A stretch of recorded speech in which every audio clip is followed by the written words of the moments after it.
It actually came out about 2.5 years ago, but Moondrop's original Lan is kind of an underrated gem. And I know this because I also underrated it. At its price point, around 50 bucks, actually less, there's really just nothing quite like it. Or is there? Hey folks, I'm Mark Ryan. This is Super Review, and today we're taking a look at the new Moondrop Lan 2, which actually comes in two different variants, because there's two versions of the Moondrop Lan 2. This is the Lan 2 Ref, and this is the Lan 2 Pop. And, well, I'm kind of excited about these because, again, I think the original Lan is just an underrated IEM, and now we've got a couple of new versions, but they are a little bit different. These are kind of harkening back to, for anyone who remembers Moondrop about 5-ish years ago, there was the Moondrop SSR and the Moondrop SSP, and they were kind of similarly budget single dynamic driver IEMs that had kind of like a more bright vocal forward sound and then one that had more of a bassy sound.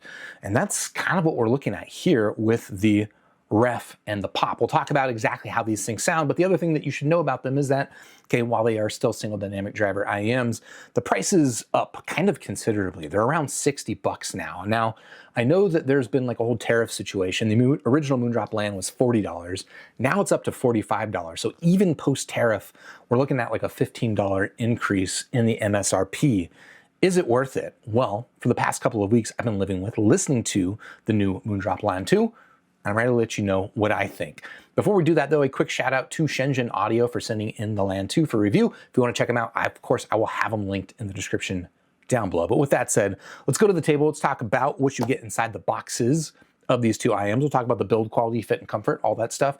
And then, of course, we're going to talk about the sound of the Lan 2, how it compares to the original, but also how it compares to some other single dynamic driver IEMs that you're probably shopping against in this price point of around 60 bucks. So what do we start with? Let's start with the boxes. There are two separate boxes. Here, let me hold them up by my head.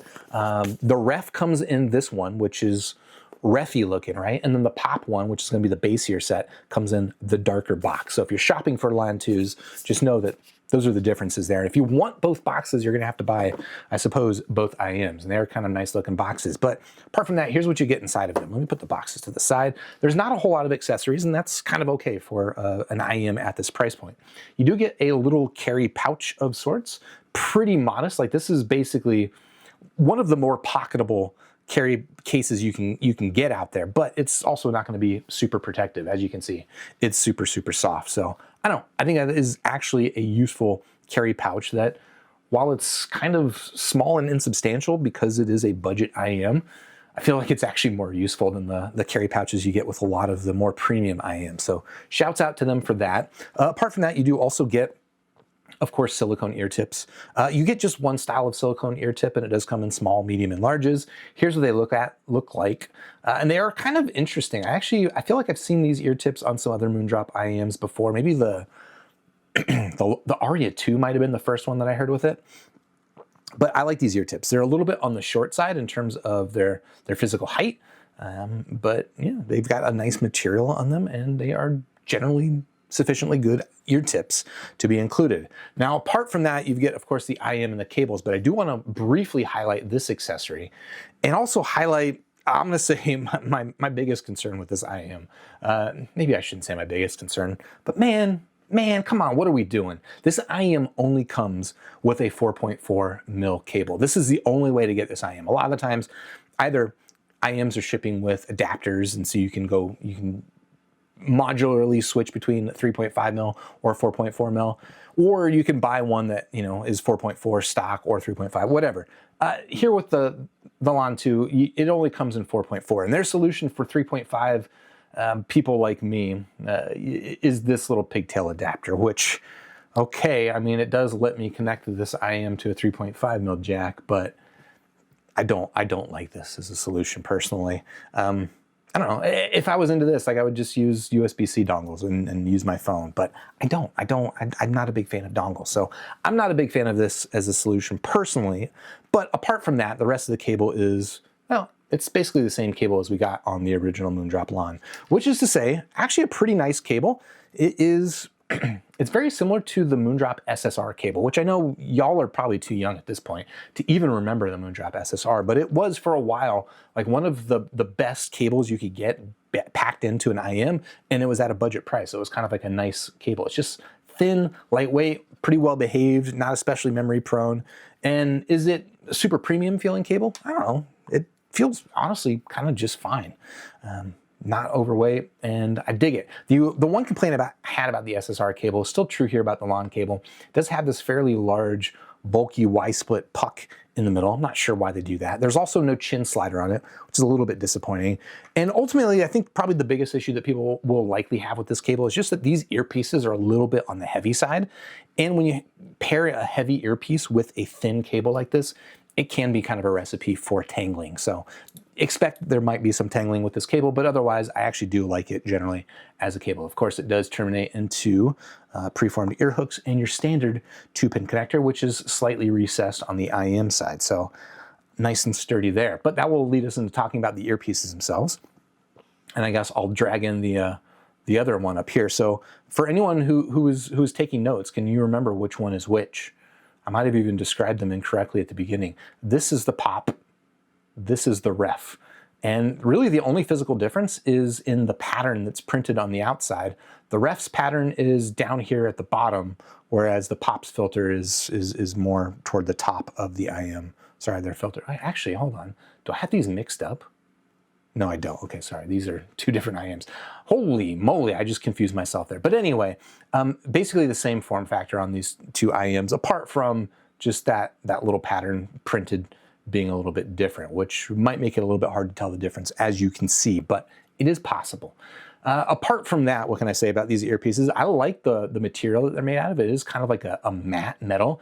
You can definitely feel, like it feels matte in the way that almost like a coin metal might feel. I'm trying to remember exactly what kind of sound it reminds me of, because there is a thing when this is in my ear, because of the matte finish on it and like rubbing my fingers on it does create kind of like this weird microphonic sensation that reminds me of something, but I can't think of what it is exactly right now. But just note that it is a nicely built IEM. It is all metal, which is nice to see. And I'm not sure if this is a painted surface or if this is just kind of like the finished metal on the outside. I know Moondrop has somewhat of a reputation for their paint chipping. So if this is not a paint, well, maybe you won't have that issue, but I haven't tested banging it against things. Here's what I'll say. My Moondrop IEMs are not chipped, but your mileage may vary on that. Apart from that, what can I say about these earpieces? I think they look pretty cool. Frankly, I think they would look cooler without the pattern on the outside. But let's talk about the fit and comfort on this thing real quick. I actually really like the way that these things fit, and it's very similar to, if not exactly the same as the original Moondrop Lan. If you haven't worn the original Moondrop Lan, here's something to know. It is a very small earpiece. If you have small ears, this is gonna fit you very well, or if you're looking for an IEM that you wanna sleep with, I think this is a very good design. Let me show you what it looks like inside my ear. Plug it in, and you can see that one, not only does it not take up a lot of space in my ear, there is quite a bit of space there, it's actually fitting in completely behind the anti-tragus right there, right? So it is basically like a flush fitting IEM, and as I'm rubbing my hand here, I'm getting that microphonic sensation I was telling you about. But yeah, it's a very comfortable fitting IEM, super small. This is one you can definitely sleep in. The only thing that might be an issue is fit stability, because the only thing that is kind of pairing with my ear is the ear tip with my ear canal. All of this fit stability is coming from that. You know, maybe a little bit from the anti-tragus kind of holding it into place, but mostly it really does come down to the ear tip. And I honestly think that probably more of a rounder kind of ball and socket shape ear tip would probably give me the better fit, but I don't know, I didn't really have any issues with the fit. You can see that the stability is actually pretty decent as I tug on it here on my ear. Wouldn't it be amazing if my ear just did that without me tugging on it? Anyway, so yeah, generally a nice fitting earphone. I think it looks handsome, but these are things that are all true of the original Moondrop Lan as well. But the sound is different. So let's talk about the sound. And again, we've got kind of two different IEMs here to talk about. We've got the ref and the pop, and they both got different sound signatures. So let's go to squiggling and take a look. So this is the frequency response that we have here of the Moondrop Lan pop. So this is the more bassy forward version of it. And if I pull up over here, this will be the ref. I'll pull it up on top of it. So you can see the ref has a bit less bass, but pretty similar, I would say above 1 kilohertz. So as you might have guessed, based just purely on the name, the ref is going for more of a leaner reference sound, I suppose, whereas the pop is going for more of a general kind of V-shaped sound signature. Now, here's what I will say. In terms of frequency response curve, this is very similar to what you will get on a lot of single dynamic driver IEMs, exactly like how much bass and how much upper mid-range you get. This is usually kind of like a tilty slider that you get depending on which IEM you go with. Some will have a little bit less upper mids, a little bit more bass, but roughly will have kind of this same single dynamic driver sound. This is basically just, this is like textbook single dynamic driver. You could show me this frequency response and I would guess with like 90% accuracy, that is a single dynamic driver IEM. Which is to say, yeah, this is a tried and tested and tried. This is a very well-worn sound signature that is not going to surprise anybody, but it might also not wow any people. Here's what I'll say. Okay, again, yes, you get less bass on the ref. What else can I say about this in terms of frequency response? I guess I will highlight briefly that there is a bit of forwardness in kind of like this 3 to 8 kilohertz region, which might seem pretty modest. But I'm gonna say this is a defining characteristic of the sound that does make the Lan 2 sound a little bit different than maybe some other single dynamic driver IEMs that we will compare it to. So there's your frequency response. In terms of how they sound to my ears, they are both contrasty dynamic driver sounding IEMs, which is to say they're actually decently technical, especially at this price point of around 60 bucks. Like they have a nice sense of incisiveness about them. Instruments are very, very well separated. And even the bass is actually pretty punchy, even on the, checking, the ref version, which has less bass. It still has like a nice tactile, kind of bouncy bass attack on it, which is quite satisfying. So I dig that aspect of it. I will say that the ref does sound overall more of a technical sound because it is a brighter sound. And that is generally kind of like the trade-off you get, right? Generally, you can say that brighter IEMs are going to sound a little bit more technical, whereas bassier, warmer sounds are going to sound maybe a little bit softer and oh no, dare I say musical. Not a word I typically use. I apologize for even uttering those words. But yeah, the ref is definitely the more technical sounding IEM, although both of them will sound a little bit on the technical side because they are both, frankly, still in the realm of bright. What I'm going to say though is I think that the ref is just, it's too bright. It crosses the line for me pretty frequently. In fact, I would say both of these can be a little bit on the sharp side, a little bit on the splashy side. Vocal presence can be a little bit overemphasized, a little on the edgy side. Some of the vocals like Men I Trust, Break for Lovers come across just a little bit wet on the edge of sibilance, even with the pop version, whereas in the ref version, again, it kind of crosses the line a little bit for me. Both of these are quite engaging in a sense. And I have a feeling a lot of people are gonna like gravitate toward one or the other, and like there's gonna be a bit of a cult following behind these IEMs. But for me, I can't help but be a little bit disappointed that they are replacing the Moondrop Lan, the original one, which was just kind of like a nice neutral down the middle IEM, right? Whereas this is bassy and V-shaped. This is less bassy and V-shaped. The Lan was less bassy than kind of both of these, but also just a little bit more warm and relaxed. Not that it was like the warmest of IEMs out there, but it is just like, it was a really well-tuned kind of original sounding IEM at its price point. Whereas these two, they do sound a little bit more technical in a sense, a little bit more engaging and exciting, but I feel like it does also push them just a little bit too far for me. Again, depending on your hearing, you might end up liking the especially technical sound of the ref, but for me, it's a little bit too far. Okay, I don't actually have the Lan on me for comparison. It's on loan, so let me bring in a couple of other IEMs for comparison. Here is the Moondrop Chew 2, which a lot of like the build quality stuff, I could say very similar of the Chew 2. As you can see, cable is very similar, form factor is very similar, and even the sound is honestly kind of similar. I will say that the Lan 2s, they both sound tighter, like they sound a little bit better refined, a little bit more refined, whereas the Chew 2 can sound a little bit extra splashy in terms of its treble. It's a little bit on the rougher side, but frankly, it's more similar than different. I would say if you were starting with the original Lan, these two are both closer to the Chew 2 than they are closer to the original Lan. This is half the price, or maybe even a third of the price. I don't even know what the price is now, probably around 25 bucks. So quite a bit cheaper. Kind of a similar sound. It's just not quite as tight and technical sounding as these two. So that much I'll give the benefit to the Lans. Another IEM you might be interested in comparing this with is the Truth Ear Cross Chronicle Zero Red Edition.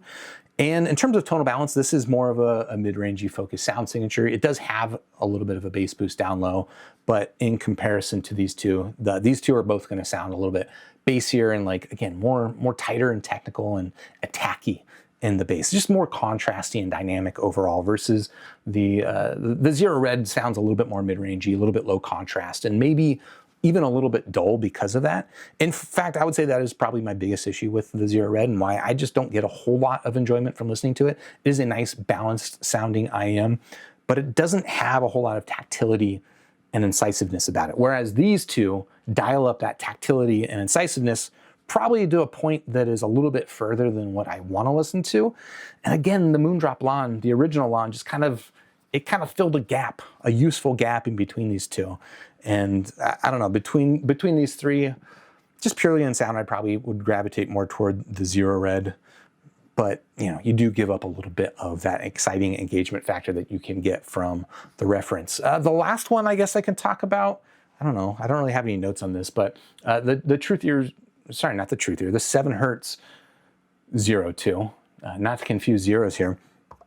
This is, again, another budget IEM. It's around 25 bucks and just kind of has a similar sound signature to these two. I think the upper mid-range and kind of that lower presence region is better defined here, or it's just more reserved on the 02. It does still give you a contrasty, kind of bassy V-shaped sound signature, but I actually think that the sound on this is probably better balanced overall. It doesn't sound quite as tight and technical as these two do, so there is something to be said for that.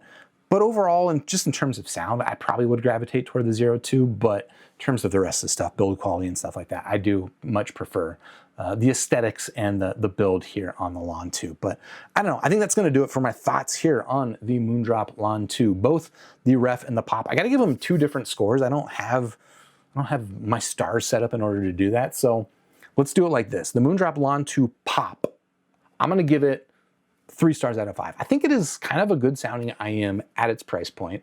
Actually, it is a good, it's an engaging sound. It's just a little bit on the spicy side. So if you can deal with a little bit of spice, I find the pop version of the Lan 2 just gives you that nice, dynamic, engaging, kind of technical sounding IEM at around 60 bucks, which is not bad.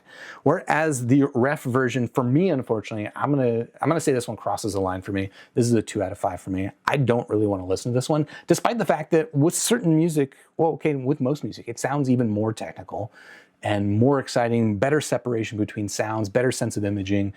And it is nice and tight and punchy, but it just, you got to be careful with the music that you're listening to on this. Some people are going to be in different camps on this one, which is fine. But if you want to check them out, I guess I'll have them linked in the description down below. And while you're down there, if you haven't yet, well, hit the like button, subscribe to the channel, ding the YouTube bell, join me on Discord, also linked below, and I'll catch you in the next super review. Cheers.